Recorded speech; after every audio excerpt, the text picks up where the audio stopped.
오늘 말씀의 제목, 7월 마지막 주일의 말씀의 제목은 빵인가 구원인가 라는 제목입니다. 성경은 요한복음 6장 4절부터 15절 성경입니다. 오늘 말씀은요, 우리가 많이 들어본 오병이어라고 불리는 그 사건, 예수님의 기적의 이야기입니다. 마태복음, 마가복음, 누가복음에 또 나오고요. 오늘 요한복음 6장에도 기록된 네 복음서에 모두 기록된 몇 안 되는 기적의 사건입니다. 내용은 이렇습니다. 마침 유대인의 명절인 유월절이 가까이 온 시점입니다. 예수님이 산에 올라가 앉으시자 예수님이 병자를 고치신 것을 봤던 많은 사람들이 예수님께 또다시 몰려오기 시작했습니다. 2절 보면 큰 무리가 따르니 이는 병자들에게 행하시는 표적을 보았습니다. 예수님이 병자를 고치시는 것, 사람들에게 나도 그렇게 될 수 있겠구나. 그래서 많은 사람들, 힘든 사람들이 이때도 예수님께 몰려오고 있었습니다. 예수님의 눈에 이렇게 무리지어서 예수님께 다가오는 사람들이 보였습니다. 그런데 이때입니다. 예수님이 몰려오는 많은 사람들을 보시고는 대뜸 빌립에게 이렇게 물으신 겁니다. 5절 예수께서 눈을 들어 큰 무리가 자기에게로 오는 것을 보시고 빌립에게 이르시되 우리가 어디서 떡을 사서 이 사람들을 먹이겠느냐. 큰 무리가 사람들이 몰려오는 것을 보시고는 생각하신 겁니다. 빵을 생각하셨습니다. 제자 빌립에게 우리가 어디에서 빵을 사다가 이 사람들을 먹이겠느냐 라고 하시면서 저 사람들에게 하나님의 말씀도 중요하지만 빵을 먼저 생각하셨습니다. 빵을 먹여야 되겠구나. 빵을 줘야 되겠구나. 그런데 예수님의 이 물음을 들은 빌립은 현실적으로 어렵다는 대답을 합니다. 예수님 어렵습니다. 사실 불가능합니다. 7절에 빌립이 대답하되 각 사람으로 조금씩 받게 할지라도 200데나리온의 떡이 부족하리이다. 넉넉히도 아니고요. 조금씩만 준다고 해도 200데나리온, 지금 돈으로 1,000만원, 2,000만원 되는 돈이 있어도 그만큼 빵을 사도 부족할 겁니다. 당연히 돈이 없겠죠. 더군다나 돈이 있다고 해도 어디서 빵을 삽니까? 빌립은 안 된다는 부정적인 의미, 그 뉘앙스로 대답을 드립니다. 이때 이 말을 들은 베드로의 동생 안드레가 빌립의 말에 동조하듯이 한 아이가 가지고 있던 떡 5개와 물고기 2마리를 이야기하면서 말씀드리면서 이렇게 또 얘기합니다. 9절에 여기 한 아이가 있어 보리떡 5개와 물고기 2마리를 가지고 있나이다. 그러나 그것이 이 많은 사람들에게 얼마나 되겠사옵나이까. 안드레도 있긴 있습니다. 예수님, 한 아이가 보리떡 5개와 물고기 2마리를 가지고 있는데 이것으로 뭘 하겠습니까? 예수님, 빵을 줄 수가 없습니다. 예수님, 불가능하다는 대답을 또 합니다. 그러나 예수님 빌립과 안드레의 말과는 전혀 상관없이 이렇게 말씀하셨습니다. 사람들을 풀밭에 앉게. 마가복음을 보니까 100명씩 50명씩 모여서 앉게 하십니다. 그 수가 남자만 5,000명. 정말 오병이어로는 택도 없는 많은 사람들이 있었습니다. 그들을 풀밭, 그 근처에 풀밭이 있었습니다. 풀밭에 앉게 하셨습니다. 예수님은 먼저 그 아이가 가져온 빵을 손에 드시고 감사의 식사 기도를 하시고 나눠주라고 하셨습니다. 제자들이 나눠줬겠죠. 물고기도 똑같이 손에 드시고 식사 기도, 감사 기도를 하신 후에 나눠주도록 하셨습니다. 그러자 정말 택도 없는 떡 5개, 물고기 2마리로 사람들이 배불리 먹었습니다. 모두 배불리 먹었습니다. 심지어 예수님의 말씀대로 남은 것을 버리지 말고 거두었더니 모았더니 12광주리가 꽉 찰 정도로 남았습니다. 예수님은 불가능한 상황 현실에서 모두를 배불리는 놀라운 기적을 행하신 겁니다. 제자들이 놀랐겠지요. 사람들도 이게 웬 음식인가 빵인가 하면서 먹었을 겁니다. 그리고 그들도 봤겠죠. 경험했습니다. 예수님의 놀라운 능력, 오병이의 기적을 몸소 체험한 겁니다. 사복음서에 모두 기록되어 있는 예수님이 사람들을 배불리 먹이신 기록입니다.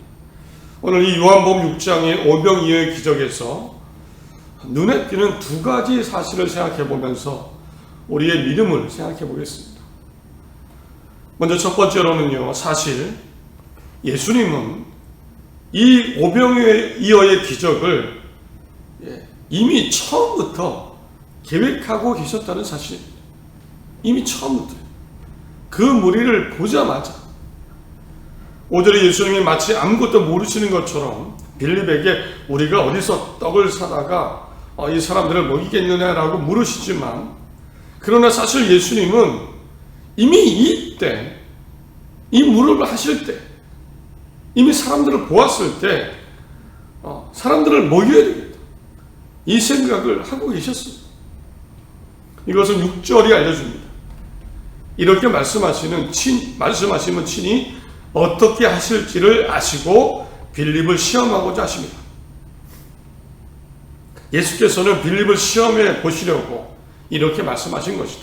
예수께서는 자기가 하실 일을 잘 알고 계셨던 것이다. 예수님은 이미요, 그 무리를 보자마자 멀리서 보셨을 때 이미 그들을 배불리 먹이셔야 되겠다 라는 생각을 하셨고, 그렇게 하실 수 있음을 아셨습니다. 왜 굳이 빌립을 꼭 집어서 물으셨는지 정확히는 모릅니다. 어쩌면 빌립이 가장 현실적인 사람이 아니었을까요? 이거 안 되는 겁니다. 불가능합니다. 아무튼 예수님은 이때 5절에 큰 무리를 보신 순간부터 예수님은 이들을 배불리 먹일 생각, 그 일을 하려고 계획하셨고 그것을 이루셨습니다. 당연히 왜라는 물음이 떠오릅니다. 왜일까요? 복음이 먼저 아닙니까? 하나님의 나라, 구원, 하나님의 말씀이 먼저 아닙니까? 그런데 그들을 보시고 먼저 빵을 생각하신 겁니다. 빵을 생각하신 겁니다. 예수님이 그럴 이유가 있는데, 보시고 그런 이유가 있습니다. 사실 예수님은 그들을 보시고 불쌍함을 느끼셨습니다. 불쌍하게 보셨습니다. 마태복음 14장을 보면 이렇게 기록이 있습니다. 예수께서 나오사 큰 무리를 보시고 불쌍히 여기사 그 중에 있는 병자를 고쳐 주십니다. 불쌍히 여기셨다. 예수님은 그들이 불쌍한 상태임을 보셨습니다. 그들 중에는 병자도 많이 있었습니다. 그래서 그들을 고쳐주십니다. 누가복음 6장에는 좀 더 구체적으로 그들의 상태, 그들이 얼마나 힘든지를 느끼시는 예수님의 마음이 나옵니다. 예수님은 누가복음에는 그 무리를 향해 목자 없는 양이라고 하십니다. 목자 없는 양. 예수께서 나오사 큰 무리를 보시고 그 목자 없는 양 같음으로 인하여 불쌍히 여기사, 목자 없는 양 같은, 목자 없는 양을 보신 적이 있으십니까? 저도 본 적이 없지만 뉴스에서 봤습니다. 2021년에 호주의 멜버른 북부 지방에서 한 야생양이 구조가 됐습니다. 야생양이 구조되는 거 참 어이가 없죠. 야생양 그냥 잘 살 것 같은데. 그런데 이 야생양, 목장이 아니라 야생에서 살던 양이요, 상태가 매우 심각했습니다. 거의 죽기 직전에 발견되어서 구조가 된 겁니다. 무엇보다 문제가요, 털이 계속 자랐습니다. 털이 자라니까 눈을 가리고 눈이 거의 보이지 않으니까 먹을 수가 없고요. 이 털에는 온갖 오물과 벌레가 들끓었습니다. 게다가 털 무게가 35kg였다고요. 그래서 거의 죽기 직전에 발견되어서 구조가 되었습니다. 목자 없는 양의 상태, 양은 그렇습니다. 양은 털을 깎아줘야 됩니다. 관리를 해줘야 됩니다. 예수님이 보신 그 무리의 상태가 그렇습니다. 돌봐주지 않는 그런 상태 같아요. 그래서 몰골이 말이 아니죠. 불쌍히 여기셨습니다. 그래서요, 밥은 먹어야지. 최소한 밥은 먹어야지. 말씀도 말씀이지만 하나님의 나라도 하나님의 나라지만 그러나 우선 지금은 밥을 먹여주십니다. 배고픈 사람들에게, 먹어야 되는 사람들에게 예수님은 그것을 외면하지 않으시고 실제로 기적을 통해 음식을, 밥을 먹게 하신 겁니다. 풍족히 먹게 하셨습니다. 결국 사람들은 그 자리에서 그 경험을 하고 놀라운 기적, 풍족히 먹은 경험을 통해 이런 고백까지 하게 됩니다. 그 사람들이 예수께서 행하신 이 표적을 보고 말하되 이는 참으로 세상에 오실 그 선지자라 하더라. 참으로 세상에 오실 그 선지자, 바로 구약 성경에 예언된 우리의 구세주 메시아 그분이다라는 고백을 한 겁니다. 얼마나 감격이고 얼마나 그들이 위로를 받았습니다. 실제로 음식을 먹고 배가 불렀습니다. 분명한 것은요, 오늘 이 기적을 통해 깨닫는 것, 우리에게도 그렇습니다. 우리를 불쌍히 여겨주시는 분, 그런 분입니다. 사람은 나를 그렇게 대해주지 않을 수도 있습니다. 그러나 하나님은 불쌍히 여겨주십니다. 밥은 먹어야지. 기적을 통해서라도. 그래서 먹여주시고 도와주시는 그 예수님 하나님이십니다. 이것이 하나님의 마음이고 우리에게도 그렇게 역사하실 겁니다. 우리의 삶을 방관하시거나 모른 척하지 않으시고 필요한 때에 필요하시다면 분명히 우리를 도우시고 이끄심을 믿습니다. 우리의 구원이 그렇지 않습니까? 모두 죽어야 되는데 불쌍히 여겨주시고 우리를 죄에서 구원해 주셨습니다. 이 하나님과 예수님을 믿으시고 힘을 내시기 바랍니다. 힘을 내시기 바랍니다.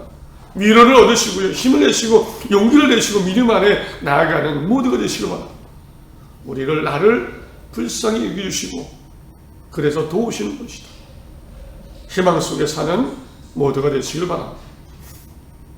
그런데 또 하나, 오늘 요한복음 6장에 눈에 들어오는 사실이 또 하나 있습니다. 이렇게 밥을 배불리 먹은 사람들, 이들의 모습입니다. 예수님은 이들을 불쌍히 여기시고 배불리 먹이셨습니다. 기적을 통해서라도. 그런 반대로 이들은 예수님에 대해서 진심으로 정말 어떻게 생각했을까요? 예수님은 그들을 정말 불쌍히 여기시고 배를 채워주셨는데 그러면 반대로 그들은 예수님을 정말 진심으로 어떻게 생각했을까요? 조금은 놀라게 되는 사실이 하나 있습니다. 예수님이 분명 목자 없는 양 같으라고 하시면서 그들을 먹여주셨는데 예수님은 이들을 그냥 떠나십니다. 조금 전까지 불쌍히 여기셨는데 이제는 갑자기 그 모인 사람들을 또다시 목자 없는 양처럼 그렇게 두시고 떠나시는 겁니다. 15절 후반부에 다시 혼자 산으로 떠나가십니다. 마태복음, 마가복음에는요, 예수께서 즉시 제자들 재촉하셨어요. 예수님이 제자들 재촉하셨어요. 재촉하시고 얼른 떠나자. 얼른 이들을 피해서 떠나자. 라고 떠나신 겁니다. 이유가 있습니다. 이 빵을 먹은 사람들의 행동 때문입니다. 15절을 읽어보니까 이렇게 나옵니다. 그러므로 예수께서 그들이 와서 자기를 억지로 붙들어 임금으로 삼으려는 줄 아시고 다시 혼자 산으로 떠나가십니다. 억지로 붙들어서 임금을 삼으려고 하셨습니다. 임금을 삼으려고 하셨습니다.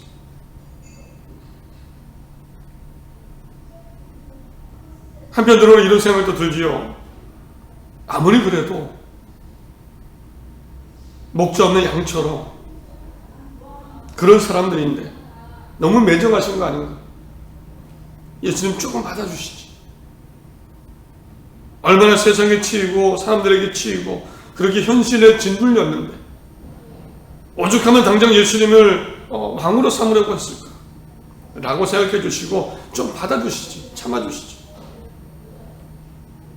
목자 없는 양이 되게 그렇게 떠나셨다. 이런 어떤 면 서운한 감정이 들 수도 있습니다. 그런데 예수님은 주저없이 떠나셨습니다. 예수님은 이들이 목자 없는 양이 될지언정 이들을 아주 분명하게 떠나시는 모습이 나옵니다. 왜일까요? 목자 없는 양처럼 불쌍히 여겨주시고 그들에게 놀라운 기적까지 행하신 예수님. 그러나 순간 왕으로 삼으려고 했을 때 예수님은 그들을 떠나셨습니다. 그 분명한 이유가 26절에 나옵니다. 읽어드리겠습니다. 예수께서 대답하여 이르시되 내가 진실로 진실로 너희에게 이르노니 너희가 나를 찾는 것은 표적을 본 까닭이 아니요 떡을 먹고 배부른 까닭이로다. 상황은 이렇습니다. 예수님이 예수님을 왕으로 삼으려는 사람들을 피해서 배를 타고 건너편으로 건너가셨는데 사람들이 어찌어찌 알고요 또다시 찾아온 겁니다. 쫓아온 겁니다. 그때 말씀하신 겁니다. 너희가 나를 찾는 것은 표적을 본 까닭이 아니요 떡을 먹고 배부른 까닭이로다. 너희가 여기까지 쫓아와서 나를 왕으로 삼으려는 것 사실은 내가 구원자 그 예수 구원자가 구세주 때문이라는 것 때문이 아니고 사실은 빵 때문이 아니냐 이런 말씀하십니다. 빵 때문이다. 빵을 먹고 배부르니까 앞으로 나를 왕으로 붙잡아둬서 예수님이 있으면 빵 걱정은 없겠구나. 그래서 너희들 마음대로 나를 붙잡아둬서 빵을 주는 그 왕으로 삼으려고 하는 것. 예수님은 그 이유를 아셨습니다. 네, 이처럼 사람들은요 예수님을 구원의 예수님, 생명의 예수님으로 생각하지 않고 빵을 주는 왕으로 삼으려고 했습니다. 표현하자면 예수님을 우리 빵공장 사장으로 세우자. 우리를 위한, 우리만을 위한 빵을 주는 왕으로 세우자. 우리의 필요를 해결해주는 왕으로 세우자. 평생 빵 걱정 안 하고 살겠지. 어쩌면 이기적인 신앙일 수도 있죠. 그렇게 보입니다. 우리를 위한, 우리만을 위한, 우리 삶의 문제를 해결해주는 그런 왕으로 삼자. 그러나 예수님은 빵을 주러 온 분이 아닙니다. 빵 공장 사장이 아닙니다. 세상에 오신 이유는요, 물론 빵도 주시죠. 당연히 주실 겁니다. 배가 고픈 거 나시고 불쌍히 여기시기 때문에 도우실 겁니다. 기적을 통해서라도 빵을 주실 겁니다. 달라고 하지 않아도. 실제로 마가복음 8장을 보면 이 5병의 기적 이후에 7병여의 기적이 나옵니다. 이방인들에게 또다시 똑같은 기적을 행하신 겁니다.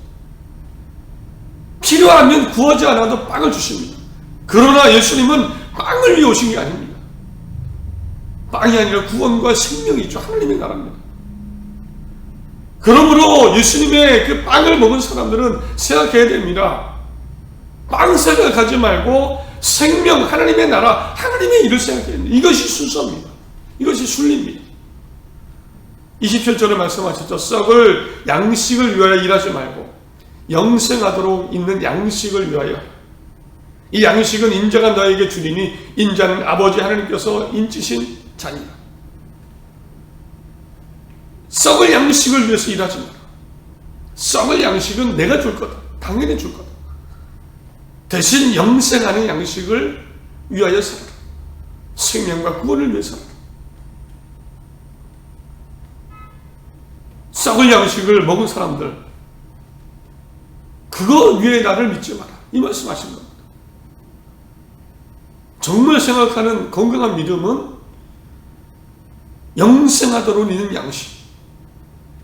마태복음 6장 33절 그런즉 너희는 먼저 그의 나라와 그의 의를 구하라. 그리하면 이 모든 것을 너희에게 더하시리라. 같은 맥락입니다. 두 가지를 꼭 기억했으면 합니다. 첫째, 우리를 불쌍히 여겨주시는 주님, 하나님이시다. 우리에게 먹을 양식을 주실 것이다. 절대 걱정하지 말고 의심하지 말자. 분명히 내 삶, 우리 가정 인도하시고 지켜주실 것이다. 그러나 나는 그 썩을 양식, 배부른 양식을 먹고 자꾸만 그것만 달라고 하지 말고 하나님의 일을 생각하자. 썩을 양식이 아니라 영생을 위한 하나님의 일을 생각하자. 바로 이 믿음의 원리를 꼭 기억하시고 내 믿음을 건강히 잘 지키시기를 간절히 바랍니다. 만약 요한복음 오늘 6장에 나오는 사람들처럼 빵만 생각하다 보면 어느 순간 이상한 신앙이 될 겁니다. 하나님을 이용하게 되고 심지어 예수님을 붙잡아두려는 그 마음처럼 예수님도 이용하고 성경도 이용하는 하나님의 뜻은 아랑곳하지 않고 내 육신의 썩을 양식을 위해 사는 그런 믿음으로 변질될 수 있습니다. 내 믿음 잘 지키십시오. 걱정되고 힘든 일이 생겨도 그 양식이 목표가 아니라 하나님의 나라, 하나님의 일, 영생, 생명을 위해 살아가시기를 간절히 바랍니다. 그러면 하나님께서 다시 양식을 채워주시는 그 은혜를 경험하게 될 것입니다. 말씀을 맺습니다. 하나님 예수님을 나를 위한 빵을 주시는 분으로 만들려는 생각 이겨내시기 바랍니다. 불안하고 걱정이 생기죠? 그럴 수 있습니다. 그러나 이겨내야 됩니다. 굳이 그렇게 하지 않아도 하나님은 채우시고 살리실 겁니다. 대신 나는 하나님의 일을 생각하는 겁니다. 나의 구원 가장 첫 번째 하나님의 일입니다. 예수께서 대답하여 이르시되 하나님께서 보내신 일을 믿는 것이 하나님의 일이다. 이게 가장 얼마나 은혜입니까? 하나님 믿고 예수님 믿는 게 하나님의 일의 시작입니다. 하나님의 일의 시작입니다. 얼마나 감사합니까? 그 구원의 믿음 가운데 나도 다른 사람의 구원, 생명, 사랑을 위해 살아가는 그 삶이 되시기 바랍니다. 하나님의 일을 생각하며 사시길 바랍니다. 하나님이 함께 하시고 도우시고 우리는 목자 없는 양이 되지 않을 겁니다. 주님이 늘 함께 하실 겁니다. 구원과 구원의 믿음, 또 사랑, 하나님의 일을 생각하며 힘차게 사는 하나님의 일을 이루는 그런 한 주 되시길 바랍니다. 걱정과 근심을 내어놓고 채우시는 하나님을 기억하며 힘차게 믿음과 희망으로 또 하나님의 일 가운데 살아가는 모두가 되시기를 간절히 바랍니다.